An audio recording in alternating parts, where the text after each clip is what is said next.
अगर आप प्रिपरेशन कर रहे हैं कंपटीशन एग्जामिनेशन, जुडिशरी की प्रिपरेशन कर रहे हैं या लॉ से रिलेटेड आपके एमसीक्यूज आप सॉल्व करना चाहते हैं तो आप कर सकते हो। एंड मैं जुडिशरी से रिलेटेड ज़्यादातर एंड ईआईबी से रिलेटेड जो भी क्वेश्चन आपके मतलब ओल्ड सिलेबस में दिया गया है या ओल्ड जो आपके सब्जेक्ट में आए हैं क्वेश्चंस, उसे भी कवर करवा रही हूँ। सीरीज चल रही है, आप अपनी प्रिपरेशन भी कर सकते हैं एंड इसके साथ साथ आपकी जो बेसिक है वह स्ट्रांग होगी। एमसीक्यू सॉल्व करेंगे भारतीय नागरिक सुरक्षा संहिता के आज हम। तो सबसे पहला जो क्वेश्चन है, जो हमारा सब्जेक्ट लिस्ट है, जो हमारा सब्जेक्ट लिस्ट है सीआरपीसी सिविल प्रोसीजर कोड के अंतर्गत, इंडियन कॉन्स्टिट्यूशन के अंतर्गत, वह कौन सा है? वह है कॉन्करेंट लिस्ट। जो हमारा सबसे पहला है आंसर इज मोस्ट इम्पॉर्टेंट, यह लिस्ट का जो नाम है आप याद रखोगे। और एंट्री नंबर सेकेंड, भारतीय नागरिक सुरक्षा संहिता BNSS, जो सीआरपीसी को रिप्लेस करने के बाद लाया गया है।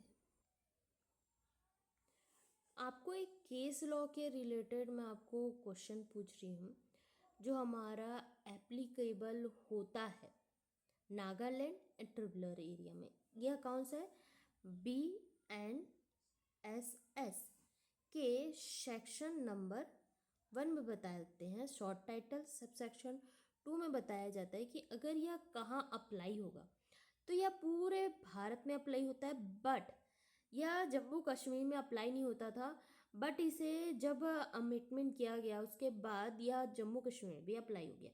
कुछ कंडीशन में बताया जाता है कि यह कौन सी जगहों में अप्लाई नहीं होता, नागालैंड एंड ट्रिब्यूनल एरिया में यह अप्लाई नहीं होता। बट जो स्टेट गवर्नमेंट है एंड यह डिसीज़न ले सकती है, नोटिफाइड कर सकती है, अगर उस एरिया में लगता है कि यह जो एरिया है इस जगह पे भारतीय नागरिक सुरक्षा संहिता को लागू करना चाहिए, यह पावर भी दिया गया है।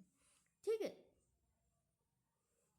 अब बताओ इन चारों केसेस में, यह जो केस है इन चारों केसेस में कौन सा केस है जो बताता है कि यह नागालैंड ट्रिब्यूनल एरिया में लागू होगा?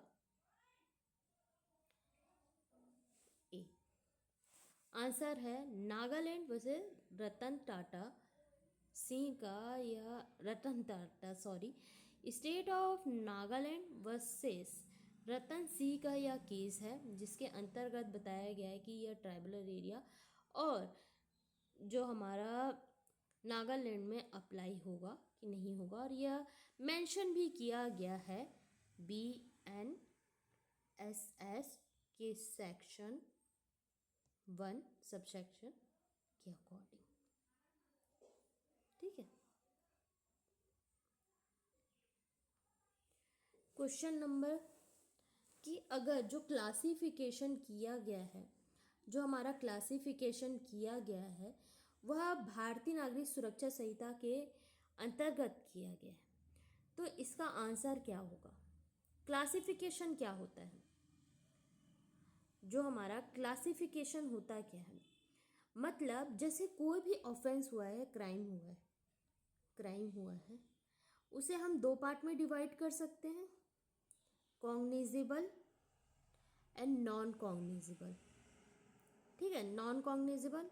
अब इन दो केसेस में कॉग्निजेबल क्या है? गंभीर अपराध है, तो इसकी एफआईआर दर्ज होगी पुलिस स्टेशन में। नॉन कॉग्निजेबल है तो यह मजिस्ट्रेट के पास जाएगा कंप्लेन के लिए। ठीक है, जब यह पूरी प्रोसेस चलेगी तो इसके बेलेबल है यह ऑफेंस कि नॉन बेलेबल है। ठीक है, तो ये सारी चीजें हमें कहाँ पता चलेगी? शेड्यूल 1 में, कि यह ऑफेंस है कि नहीं है, इसकी जो कॉग्निजेबल है कि नॉन कॉग्निजेबल है, इसकी प्रोसेस कैसे चलेगी, बेलेबल है कि नॉन बेलेबल है, शेड्यूल नंबर 1 में।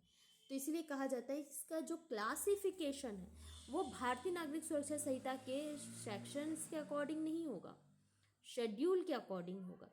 तो सीआरपीसी के अंतर्गत भी यही सेम था, क्लासिफिकेशन भी किया गया था शेड्यूल नंबर 1 में ही, और BNSS के शेड्यूल में भी सेम है। ठीक है, बट जो सेक्शन नंबर बदल गया है, कई जगह पनिशमेंट बदल गई है, कई जगह पर टाइमिंग बदल गई है, बट यह सारी इंफॉर्मेशन हमें शेड्यूल नंबर 1 पे मिल जाएगी। तो इसका आंसर होगा शेड्यूल नंबर 1।